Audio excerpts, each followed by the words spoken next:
Strategically और geopolitically देखें तो हम अगर अपने डिफेंस मैकेनिज्म की बात करें तो हमने उनके साथ आज जो हमारी डील्स हुई हैं 27 डील्स और 11 अनाउंसमेंट्स हुई हैं जिसमें स्ट्रैटेजिकली बहुत इंपॉर्टेंट है एफटीएस का। इसलिए अगर आप देखें अभी जिक्र हुआ है कि अब हम उन पे शुरुआत करेंगे, उन पे काम करेंगे।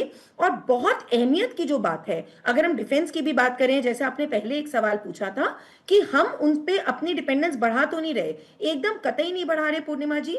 अब जो ये दौर है ये भारत टेक्नोलॉजी ट्रांसफर्स और इंडिजिनस प्रोडक्शन का दौर है। अब हम केवल दूसरों पे डिपेंडेंसी के दौर से बाहर निकल आके चुके हैं। तो हम जैसे बैरक 8 जो हमारे डिफेंस मिसाइल्स है वो हम ऑलरेडी इजराइल के साथ बना रहे थे साझेदारी में, डीआरडीओ और इजराइल का वो जॉइंट एक वेंचर था।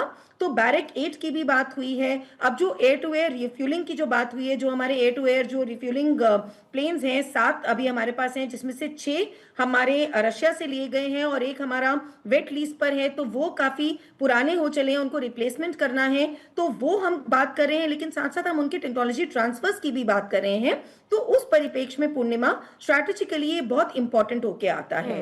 अगर हम जैसे बार बार सिक्योरिटी की भी बात कर रहे हैं तो मोदी जी ने अपने भाषण में जो उन्होंने नेसेट को एड्रेस किया है, उन्होंने डायरेक्ट बिल्कुल, क्योंकि उन्होंने कहा है कि zero tolerance and double standards accepted नहीं है। तो उन्होंने वेस्ट को, खास करके अमेरिका को और पाकिस्तान को, क्योंकि देखिए एक तरफ से बात करते हैं अमेरिका पीस की, लेकिन अभी क्या चल रहा है अफगानिस्तान और पाकिस्तान के बीच में जो टेंशन्स हैं वो हमें पता है रोज हो रही हैं। और वो आपको क्या लगता है कि पाकिस्तान में आज की डेट में जिस टाइप का वो कटोरा लेके वाली स्थिति में है, क्या पाकिस्तान के पास इतनी हैसियत है कि वो अफगानिस्तान के साथ या फॉर दैट मैटर किसी और कंट्री के साथ, भारत तो खैर बहुत दूर की बात है, बलोच में जो वहां उनके चल रहा है, कि वो इतना बड़ा उनके ऊपर काउंटर टेररिज्म की जो बात कर रहे हैं, तो कहां से वो फ्यूल हो रहा है? वो डेफिनेटली क्योंकि अमेरिका को बगराम एयरबेस चाहिए। तो ये जो दोहरा स्टैंड लेकर चलते हैं अमेरिका के और पाकिस्तान के लोग, सीधा प्रहार मोदी जी ने वहां पे अपने भाषण में इजराइल में उसके थ्रू किया है।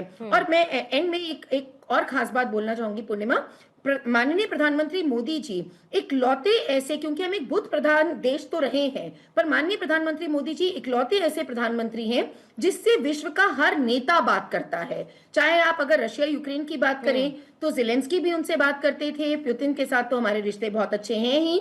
अगर अब हम पैलेस्तीन और इजराइल के संदर्भ में बात करें तो कल हम सब जानते हैं कि उनको स्पीकर ऑफ द नेसेट का जो मेडल मिला है वो मिला है। 2018 में उनको पैलेस्तीन का भी grand collar of the state से नवाजा गया था। तो ये एक अपने आप में बहुत यूनिक समीकरण है कि नॉन अलाइंड होते हुए भी वो सबके साथ अपना एक जो हम अपनी सॉवरेन ऑटोनॉमी जो बना के चलते हैं, ये बहुत बड़ी खासियत है भारत की कि राष्ट्र प्रथम और अपनी सॉवरेनिटी को कहीं भी नहीं खोते हैं हम। डिपेंडेंसी नहीं, सेल्फ डिपेंडेंट टेक्नोलॉजी ट्रांसफर और मेक इन इंडिया मॉडल पे हम आगे बढ़ रहे हैं। पूर्णिमा जी, कैप्टन आइजिंग साहब, आप कितना इंपॉर्टेंट इसे देखते हैं जब हम अपनी फॉरेन पॉलिसी में और हमारी पॉलिसीज के तहत हम मुद्दों को अलग कर देते हैं, जो हमने पिछले कुछ समय में नहीं किया, वो हमारी बदलती हुई नीति को दिखाता है।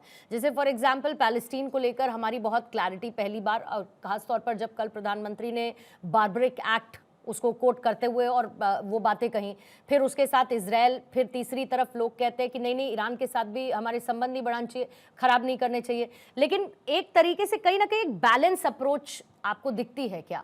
सेपरेट हम हर एक पॉलिसी के साथ आगे बढ़ते हुए अलग अलग तरीके से चीजों को ट्रीट कर रहे हैं, देशों को देख रहे हैं, उनकी प्रॉब्लम्स, उनके एड ऑन्स, उनके माइनस, सब चीज को हम डिफरेंशिएट करते हुए बैलेंस कर रहे हैं। आप देखते हैं कि बहुत बड़ा डेवलपमेंट है साथ साथ। बिल्कुल निश्चित तौर पे पूर्णिमा मैं बताना चाहूँगा कि भारत खास करके इस टाइम जो है हमारे देश के प्रधानमंत्री नरेंद्र मोदी जी हैं, तो वो हर बात को बड़े ही बैलेंस करके चल रहा है। आपने देखा होगा जब यूक्रेन और रसिया का युद्ध बहुत मैं कहूँगा कि उफान पर था, तो उस टाइम वो रूस भी गए और यूक्रेन से राष्ट्रपति से भी जाके मिले, तो दोनों को ही बैलेंस किया और किसी के मन में ये नहीं रहा कि हमारे यहाँ आए, यहाँ क्यों गए।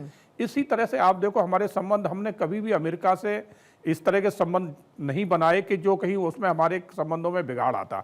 हालांकि डोनाल्ड ट्रंप ने अपनी तरफ से सारी कोशिशें की, उसके लिए उन्होंने हमें अपने यहाँ पाकिस्तान जो हमारे थोड़े ही समय पहले मुनीर साहब को लंच पे इनवाइट कर लिया।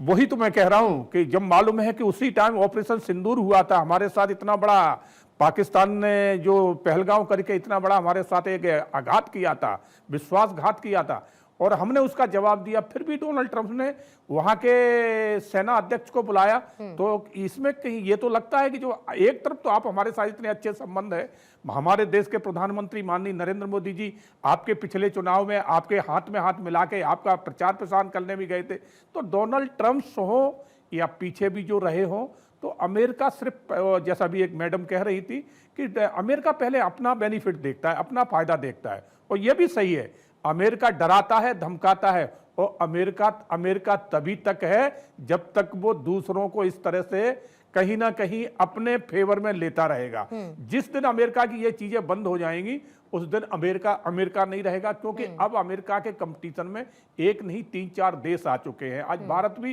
कहीं से पीछे नहीं है। आज भारत की जो सेना है वैसे भी वर्ल्ड में तीसरे नंबर की सेना बन चुकी है, और हो सकता है कुछ समय में जिस तरह से हमारी आज तैयारी हो रही है, आज इजराइल में जो हमारे रक्षा सौदा जो हो रहे हैं, जो जिसके साथ करार जो हो रहा है, तो यही तो हो रहा है कि इजराइल की जो टेक्नोलॉजी है वो हमसे जब जुड़ेगी, एक तरफ तो हमने इजराइल के साथ अपना अच्छा संबंध बना रहे, उनकी टेक्नोलॉजी खास करके डिफेंस गेम अपने साथ जोड़ना चाह रहे, और इजराइल ये भी सही है कि इजराइल को हम अगर आज से 40 साल पहले संबंध जोड़ लेते तो हमारी ताकत और भी डिफेंस क्षेत्र में कई गुना ज्यादा होती। तो ये हमारी पूर्व की सरकारें थी जो उन्होंने इस बात का ध्यान नहीं दिया। उन्होंने सिर्फ ये सोचा इजराइल एक छोटा देश है, मगर इजराइल छोटा जरूर है, मगर उसकी टेक्नोलॉजी और उसकी ताकत कई बड़े बड़े देशों से बहुत, इंटेलिजेंस, वही तो कह रहा हूं, उसकी ताकत बहुत, और उसकी जो इंटेलिजेंस है वो तो देखने लायक है। आप देखिए ना, उनकी जो खुफिया एजेंसी है मोसाद, वो जो वर्ल्ड में नंबर 1 पे है।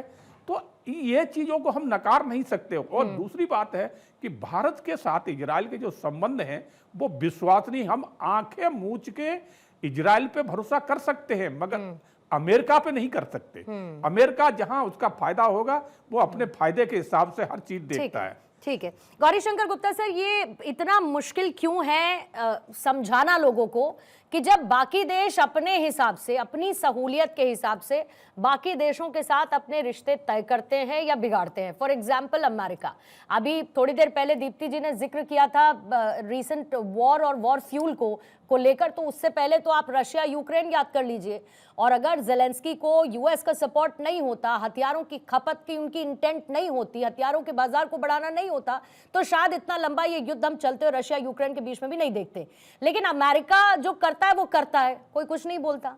लेकिन अगर भारत अपने लिए अपने हिसाब से फैसले लेने लगे तो दिक्कत बहुत लोगों को हो जाती है।